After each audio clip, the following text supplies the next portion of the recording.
योनि और कुल में क्या अंतर है? अच्छा, ओम नमः, ओम नमः, ओम नमः। योनि आधार को कहते हैं और कुल आधेय को कहते हैं। व्यवहार में सभी भव्यात्मा जानते हैं योनि और कुल। माता पक्ष को योनि कहते हैं, पिता पक्ष को कुल कहते हैं।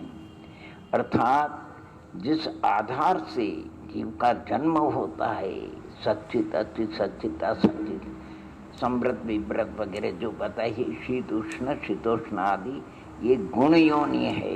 इन गुण योनियों के आधार से इस जीव का जन्म होता है। जन्म 3 प्रकार सभी जानते हैं, गर्भ जन्म, उपवास जन्म और सम्मोचन। गर्भ जन्म जो है वो 3 प्रकार, जरायुज, अंडज और पोत।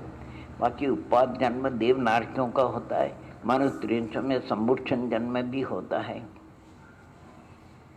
तो इस प्रकार योनियों को आधार कहते हैं। क्या कहते हैं?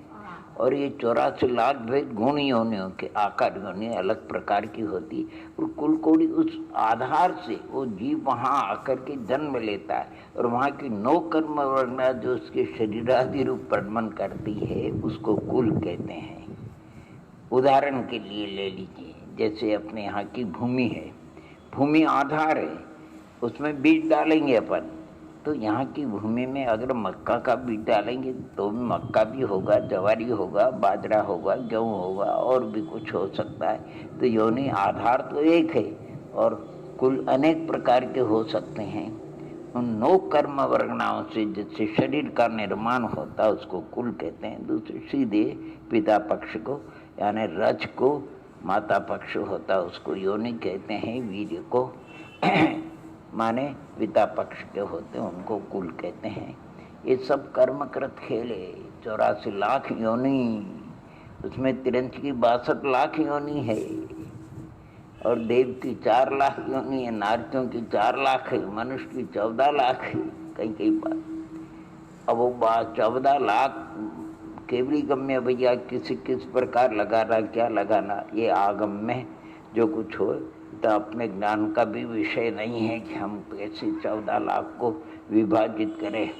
आर्य खंड, ब्लेच खंड वगैरह, कुभोग भूमि, सुभोग भूमि आदि, विद्याधर आदि, जितने भी 14 लाख मनुष्यों की योनि का वर्णन है।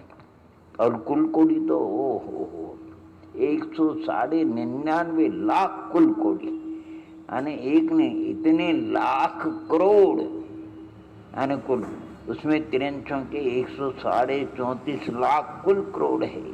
देवों की 26 लाख कुल कोटि बताए, नारकियों की 25 लाख कुल कोटि, मनुष्यों के कहीं 12 कहीं 14, इस प्रकार 4 लाख कुल कोटियों का वर्णन है।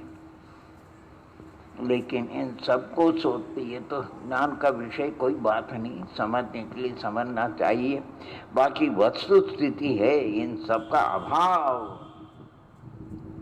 सिद्ध भगवान 84 लाख योनि से अतीत हो गए, 199 लाख कुल कोटि से परित हो चुके हैं। संसार परिभ्रमण मिट गया है। हमें तो इनको मिटाना, इनका अभाव करना है। ये सब परिणामों का खेल, परिणामों से ये कर्म का बंध होता है।